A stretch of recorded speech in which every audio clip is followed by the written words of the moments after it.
नमस्कार, IBC 24 देख रहे हैं आप। आपके साथ मैं हूं दीपक मिश्रा। सुबह 8 बजने जा रहे हैं। रुक करेंगे खबरों का, लेकिन पहले नजर सुर्खियों पर।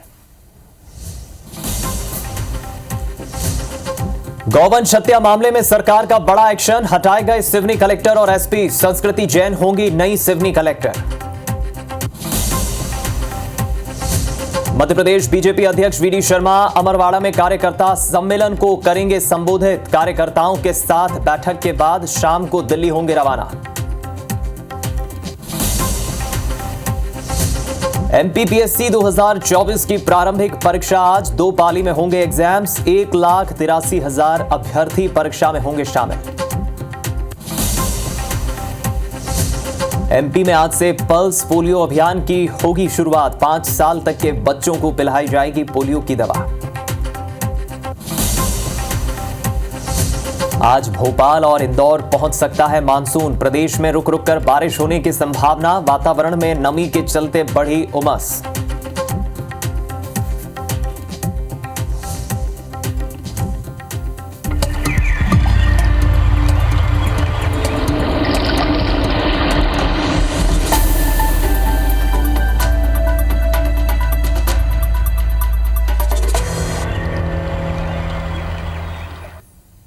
Good morning. मध्य प्रदेश में बात करेंगे आपके प्रदेश की तमाम बड़ी खबरों की, लेकिन पहले शुरुआत करेंगे एक दुखद खबर के साथ जो श्योपुर से मिल रही है। दरअसल श्योपुर में एक दुखद सड़क हादसा हो गया है। इस सड़क हादसे में बताया जा रहा है 2 कारों की आपस में जोरदार भिड़ंत हो गई। ये दोनों कारें आपस में टकरा गई और इसमें एक नाबालिग युवक की दुखद मौत हो गई। नाबालिग इस कार को चला रहा था, ऐसी जानकारी मिली है। विजयपुर थाना क्षेत्र की यह घटना है। देर रात ये हादसा हुआ। सड़क हादसे में नाबालिग की जान चली गई और वही गाड़ी भी चला रहा था, ऐसी जानकारी मिली है। स्वदेश भारद्वाज हमारे संवाददाता जुड़ गए ज्यादा जानकारी के साथ। स्वदेश, कब ये हादसा हुआ, प्रत्यक्षदर्शियों का क्या कहना है और कितने लोगों की मौत हुई, पुलिस का क्या कहना है? देखिए, ये देर रात की घटना है जो कि विजयपुर क्षेत्र के पेट्रोल पंप के सामने हुई। करीबन 11 से 11:30 बजे के बीच में ये नाबालिग 4 व्हीलर वाहन चला रहा था, जो कि गैरकानूनी और जिस तरीके से तेज गति से ये लाया और सामने कर मार दी, जिससे मौके पर ही नाबालिग की मौत हो गई। और सबसे बड़ी बात ये देखने को मिली कि एक बड़ा हादसा भी हो सकता था, क्योंकि पेट्रोल पंप पे ही गाड़ी खड़ी थी और वहीं ये टक्कर हुई, जिससे जो प्रत्यक्षदर्शी थे उन्होंने तत्काल जो टक्कर हुई उसके बाद दोनों गाड़ियों के चालकों को निकाला, तो जो नाबालिग था वो मृत निकला। और साथ में जो सामने गाड़ी में टक्कर हुई उसमें कुछ लोग घायल थे, उनको तुरंत ही अस्पताल पहुंचाया। मौके पे पुलिस भी पहुंची, पुलिस ने पूरी कार्रवाई की और जो गाड़ियां हैं और जो उनके रजिस्ट्रेशन है वो सारे चेक किए और जो सबको है वो PM के लिए अस्पताल पहुंचाया और बाकी फॉर्मेलिटी जो है वो देर रात में पूरी कर ली गई पुलिस द्वारा। चलिए, बहुत शुक्रिया स्वदेश जानकारी पहुंचाने के लिए, इस खबर पर जुड़ने के लिए।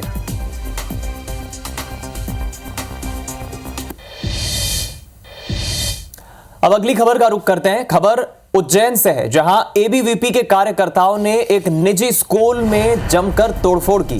ABVP के कार्यकर्ताओं ने स्कूल प्रबंधन पर रिश्वत लेने का, पैसे लेने का आरोप लगाया।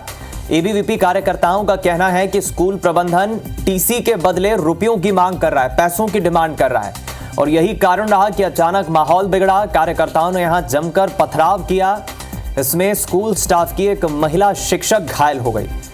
इस पूरे विवाद का वीडियो आपको दिखा रहे हैं, CCTV फुटेज सामने आया है। उज्जैन के पवासा थाना पुलिस मामले की जांच कर रही है। एक महिला शिक्षक इसमें घायल हुई।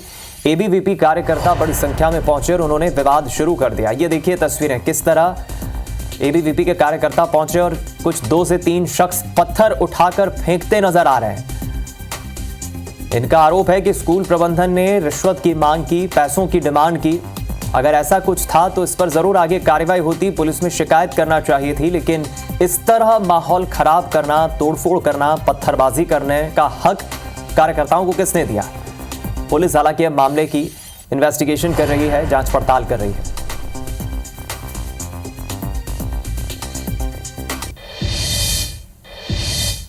और अब बात करते हैं MPPSC की आज होने जा रही परीक्षा की। जी हां, मध्य प्रदेश में आज 1,83,000 अभ्यर्थी परीक्षा में शामिल होंगे। भोपाल में 16,000 उम्मीदवार परीक्षा देंगे। 2 शिफ्ट में अलग अलग ये परीक्षाएं होंगी, 2 पालियों में। भोपाल के 42 सेंटर्स में परीक्षा होगी। सुबह 10 बजे से 12 बजे और दोपहर 2:15 बजे से शाम 4:15 बजे तक 2 अलग अलग शिफ्ट में ये 2 पालियों में एग्जाम होगी। प्रदेश में कुल 110 पदों के लिए ये एग्जाम होगी। महीने भर में रिजल्ट भी आउट हो जाएगा, महीने भर में रिजल्ट भी जारी हो जाएगा। जाहिर है मध्य प्रदेश में एमपीपीएससी को लेकर बीते दिनों जो तैयारियां की गई थी एमपीपीएससी की तरफ से, उसको लेकर तैयारियां पूरी हुई। आज वो दिन आ गया जब अभ्यर्थी परीक्षार्थी इस परीक्षा में सम्मिलित होंगे और संख्या आप देखिए 110 पदों के लिए आज 1,83,000 से अधिक परीक्षार्थी परीक्षा में सम्मिलित होंगे। भोपाल, इंदौर, जबलपुर, प्रदेश के तमाम बड़े शहरों में अलग अलग एग्जाम सेंटर्स बनाए गए हैं जहां पर ये एग्जाम होगी। मध्य प्रदेश की बड़े जो शहर हैं इंदौर, भोपाल, जबलपुर, ग्वालियर, इन तमाम जिलों में परीक्षा सेंटर्स बनाए गए हैं। वहां पर पूरी तैयारियां कर ली गई है और हम कोशिश करेंगे प्रदेश के अलग अलग शहरों का रुख करें, इस परीक्षा को लेकर क्या तैयारियां की गई हैं। हालांकि परीक्षा शुरू होने में अभी वक्त है। सुबह 10 बजे से पहली पाली की परीक्षा होगी और फिर दोपहर 2:15 बजे से दूसरी पाली की परीक्षा होगी। रवि सिसोदिया को आप स्क्रीन पर देख रहे हैं, इंदौर से हमारे संवाददाता जुड़ गए हैं। रवि, ड्रीम जॉब होती है सभी की, एमपीपीएससी क्लियर कर एक अफसर बने, एक सरकारी नौकरी मिले, लेकिन एमपीपीएससी को लेकर बीते दिनों ही खबर भी आई थी, एक फर्जी टेलीग्राम ग्रुप भी बना था, आयोग ने इस पे शिकायत की बात भी कही थी। बहरहाल अभी 10 बजे से शुरू होने वाली इस परीक्षा को लेकर इंदौर में कितने सेंटर्स बनाए गए हैं, आयोग की तरफ से क्या तैयारी है?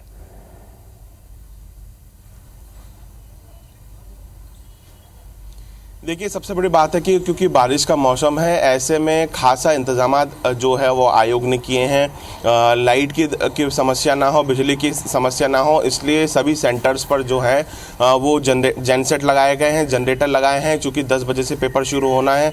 बाल विनय मंदिर का यह सेंटर है। कुछ स्टूडेंट्स आप देखेंगे कि अभी फ़िलहाल स्टूडेंट्स आना शुरू भी हो गए हैं।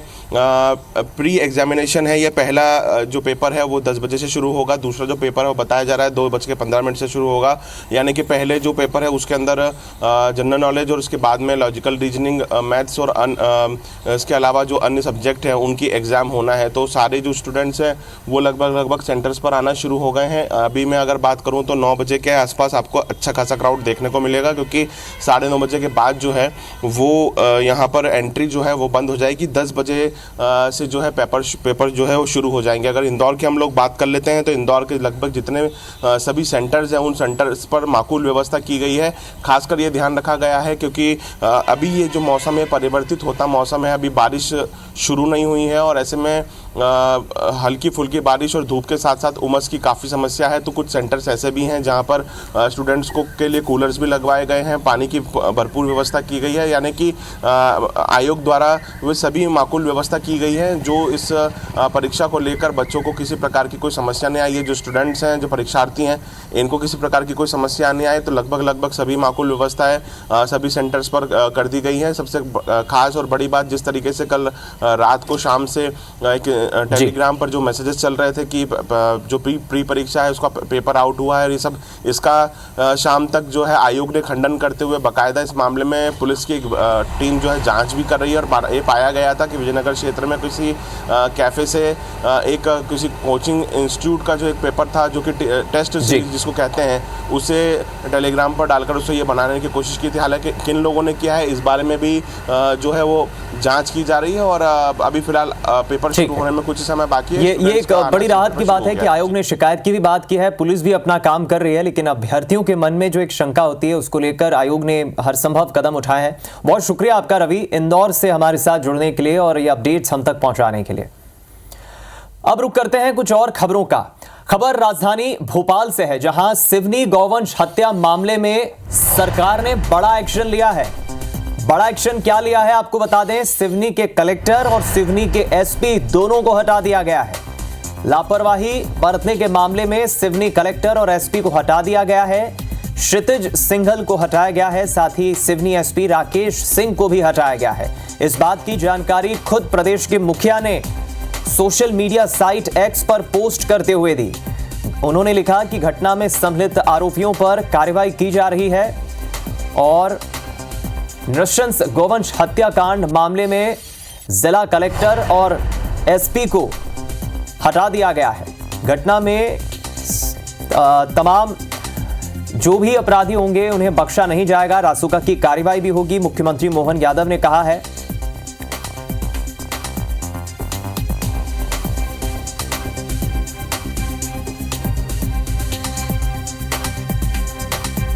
चलिए इस खबर पर हम और अधिक जानकारी लेंगे। हमारे संवाददाता दुष्यंत पारशर हमारे साथ भोपाल से जुड़ रहे हैं। दुष्यंत, कुल मिलाकर ये पूरा मामला जिस तरह सुर्खियों में आया, गौवंश की हत्या के बाद हिंदू संगठनों का नाराज होना, पुलिस की टीम का एक्शन लेना और सरकार ने अब बड़ा एक्शन लिया है, एसपी और कलेक्टर को हटा दिया गया है, यानी समझ आ रहा है कि सरकार मामले को लेकर काफी गंभीर है।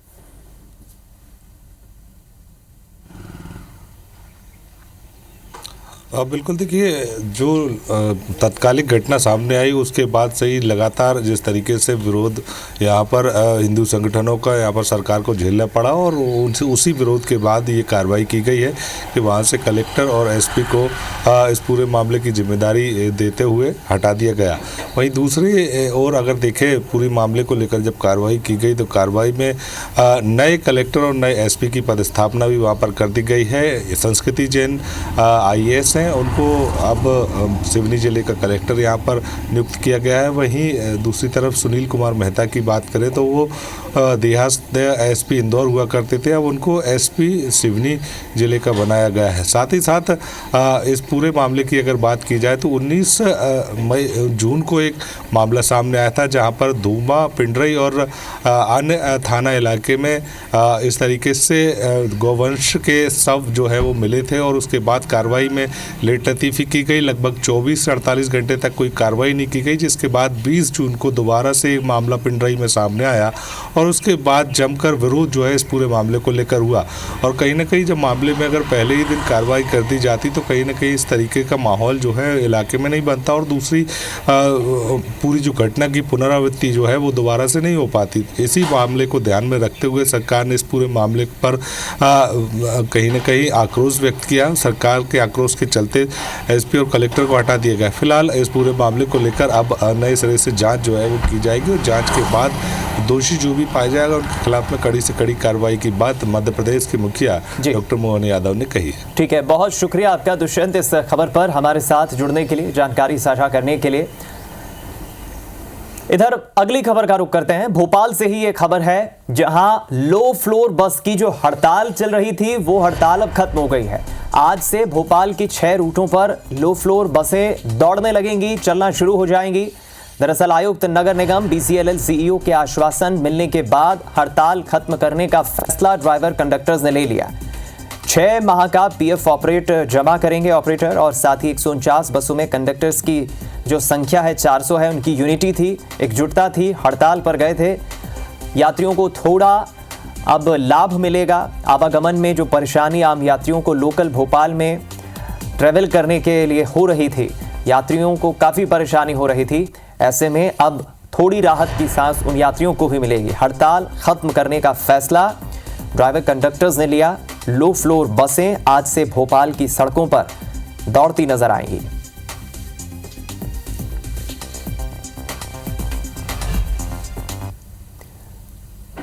इधर धार में डूब प्रभावित के अधिकारों के लिए अनशन पर बैठी मेधा पाटकर ने 8वें दिन जूस पीकर अनशन खत्म कर दिया। डूब प्रभावितों के आग्रह और NVDA कमिश्नर से बातचीत, निर्णयों के बाद मेधा पाटकर मान गई। कमिश्नर ने मेधा पाटकर से चर्चा करते हुए कहा कि जल्द ही नीतिगत सभी मुद्दों पर निर्णय लिया जाएगा और जल्द ही डूब प्रभावितों की समस्याओं पर काम किया जाएगा।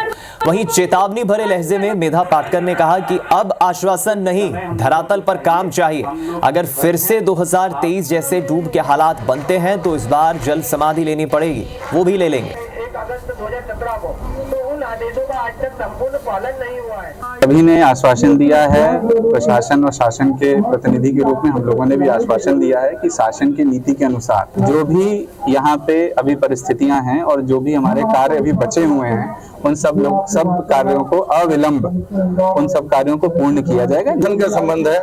कमिश्नर साहब यहाँ वीडियो कॉन्फ्रेंसिंग से जुड़े थे और उन्होंने सबके सामने ये बात कही कि जितने भी मुद्दे हैं जिसके अंदर सरकार निर्णय ले चुकी है, जो नीतिगत प्रश्न हैं जिनके बारे में अब कोई संशय नहीं है, वो सारे के सारे जो निर्णय हुए हैं वो सारे जल्दी से जल्दी इम्प्लीमेंट किए जाएंगे।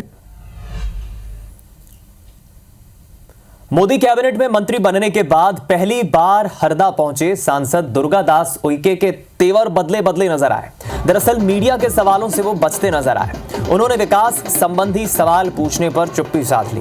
भाजपा कार्यालय पहुंचने पर जब हमारे संवाददाता ने विकास के मुद्दे पर उनसे सवाल पूछा तो वो कुछ बचते नजर आए। सांसद जीतने के बाद, चुनाव जीतने के बाद पहली बार हरदा आए हैं, हम उनसे जानना चाहेंगे कि किस प्रकार से ये जो मंत्री बने विधानसभा जो क्षेत्र में पहली बार हरदा आए हो, किस प्रकार से ये रहेगा, क्या क्या आप काम करेंगे?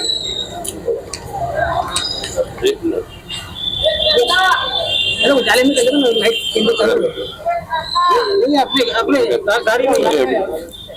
अपनी गाड़ी में भाई साहब।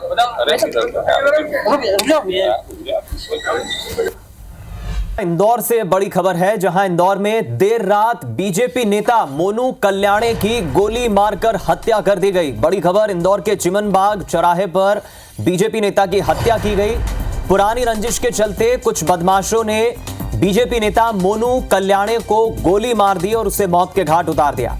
हालांकि पुलिस ने आरोपियों को पकड़ने के लिए अब उनकी तलाश शुरू कर दी है, दबिश तेज कर दी है। हत्यारों की पहचान में 2 लोगों के नाम सामने आए हैं। हत्या के बाद बड़ी संख्या में मौके पर बीजेपी के नेता एकत्रित हुए। एमजी रोड थाना क्षेत्र का मामला है। बीजेपी नेता की हत्या की गई है और कुछ बदमाशों ने, हत्यारों ने मिलकर इस वारदात को अंजाम दिया और वो भागने में कामयाब भी हुए। बीजेपी नेता मोनू कल्याणे जिनकी हत्या की गई, इंदौर के चिमनबाग चौराहे में देर रात ये गोली मारकर हत्या की गई। हालांकि प्रारंभिक तौर पर अभी सिर्फ इतना पता चल पाया है कि किसी पुराने विवाद को लेकर, पुरानी रंजिश को लेकर बीजेपी नेता की हत्या की गई। हालांकि पूरा मामला क्या है, क्यों हत्या की गई, कितने हत्यारे थे, ये अभी कुछ पता नहीं चल पाया है। लेकिन पुलिस की कोशिश है जल्द से जल्द आरोपियों को, हत्यारों को पकड़ा जाए, गिरफ्तार किया जाए। दूसरी तरफ बीजेपी के तमाम नेता अब नाराज हैं। इंदौर में बीजेपी के कार्यकर्ता काफी नाराज हैं। बीजेपी नेता की हत्या के बाद पुलिस से वो जल्द गिरफ्तार करने की मांग कर रहे हैं आरोपियों को। पुरानी रंजिश और पुराना विवाद बताया जा रहा है हत्या के पीछे मुख्य कारण, जो प्रारंभिक तौर पर पुलिस को अभी तक पता चल पाया है। देर रात इंदौर में चिमनबाग चौराहे पर गोली मारकर बीजेपी नेता की हत्या जिस तरह बदमाशों ने की है, ये एक तरह से पुलिस को भी हत्यारों ने चैलेंज दिया है। लाख लॉ एंड ऑर्डर को लेकर इंदौर में माहौल ठीक करने को लेकर पुलिस प्रशासन काम करे, लेकिन जब जब इस तरह की खबरें आती है, एक खुली चुनौती बदमाशों और हत्यारों की तरफ से, अपराधों की तरफ से पुलिस को भी होती है।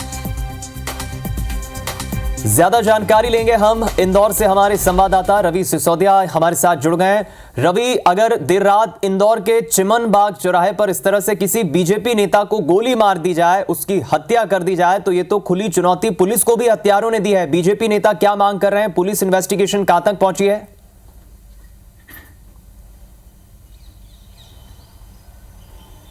देखिए, पूरा घटनाक्रम कुछ इस प्रकार है। जो मोनू कल्याणे है, ये इंदौर के उषा फाटक का रहने वाला है। बीजेपी पूर्व विधायक आकाश विजयवर्गीय और कैबिनेट मंत्री कैलाश विजयवर्गीय का कट्टर समर्थक है। चुनाव में भी महत्वपूर्ण भूमिका निभाई थी और हर साल ये जो है भगवा यात्रा निकालता है और इसी की तैयारी के लिए शनिवार देर रात यानी कि रात 3 बजे वह चिमनबाग चौराहे पर तैयारी कर रहा था। तभी उसी के क्षेत्र के रहने वाले अर्जुन और पीयूष वहाँ पर बाइक से पहुँचे और उससे ये पूछने लगे कि कितने समर्थक लाना है, कितने लोग इकट्ठा करना है, और उसको बातों में उलझाकर पीछे जो अर्जुन बैठा हुआ था उसने बंदूक निकाली और उस पर फायर किया।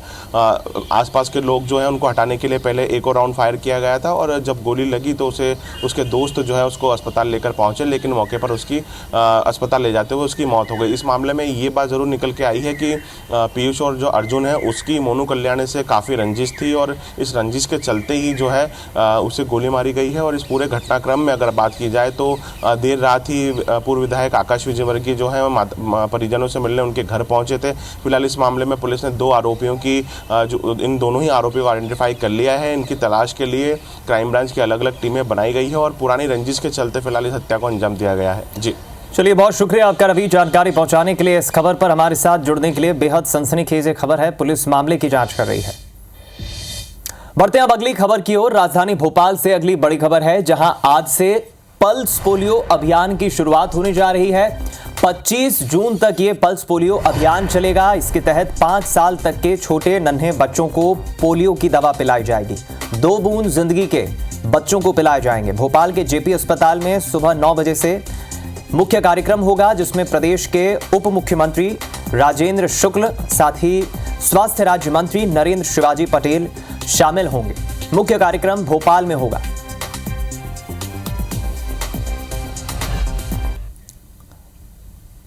इधर देवास की बागली विधानसभा के उदयनगर में आदिवासी युवती के अपहरण के आरोपी के घर को पुलिस ने बुलडोजर चलाकर जमींदोज कर दिया। युवती के अपहरण के बाद ग्रामीण और हिंदूवादी संगठनों ने चक्का जाम कर आरोपी को पकड़ने के साथ ही युवती को पकड़ने की मांग की थी। इधर हिंदू संगठनों के विरोध के बाद पुलिस और प्रशासन ने आरोपी के घर कार्रवाई करते हुए घर के अवैध हिस्से को ढहा दिया। प्रशासन ने आरोपी शाहिल के अवैध निर्माण पर बुलडोजर की कार्रवाई की है। संदेश साफ है, आगे जो भी इस प्रकार की घटनाओं में लिप्त रहेगा, हम किसी भी सूरत में उसे नहीं छोड़ेंगे। ये विषय जनता दरबार में मैंने पीड़ित परिवारों से भी कहा है कि अतिशीघ्र इन ऐसे लोगों के ऊपर त्वरित कार्रवाई की जाएगी। इसी के साथ इस बुलेटिन में फिलहाल इतना ही। ब्रेक के बाद भी खबरों का सिलसिला जारी है। देखते रहिए IBC 24। नमस्कार।